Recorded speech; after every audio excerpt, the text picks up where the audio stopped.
خذوا ما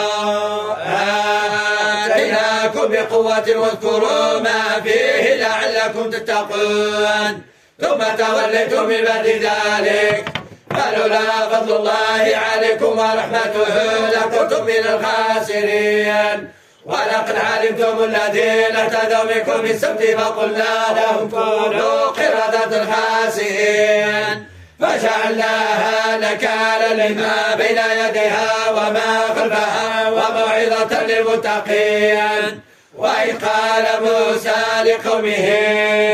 إن الله يأمركم أن تذبحوا بقرة قالوا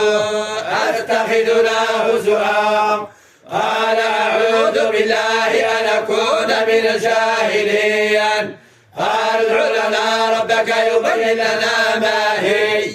قال إنه يقول إنها بقرة لا فارض ولا بكر عوان بين ذلك افعلوا ما تؤمرون قال ادع لنا ربك يبين لنا ما لونها قال إنه يقول إنها بقرة صفراء فاقع لونها تسر الناظرين قال ادع لنا ربك يبين لنا ما هي إن البقرة شابه علينا وإنا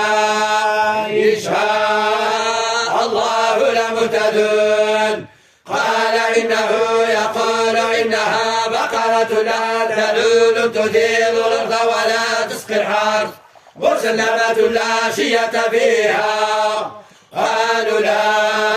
نجد بالحق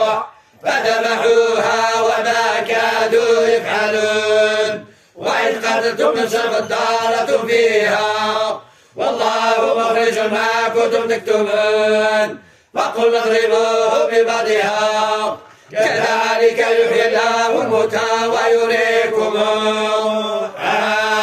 آياته لعلكم تعقلون ثم قست قلوبكم من بعد ذلك فهي كالحجارة أو أشد قسوة وإن من الحجارة لما يتفجر منه الأنهار وإن منها لما يشقق فيخرج منه الماء وإن منها لما يهبط من خشية الله وما الله بغافل عما تعملون أفتطمعون أن يؤمنوا لكم وقد كان فريق منهم يسمعون كلام الله ثم يحرفونه من بعد ما عقلوه وهم يعلمون صدق الله العظيم.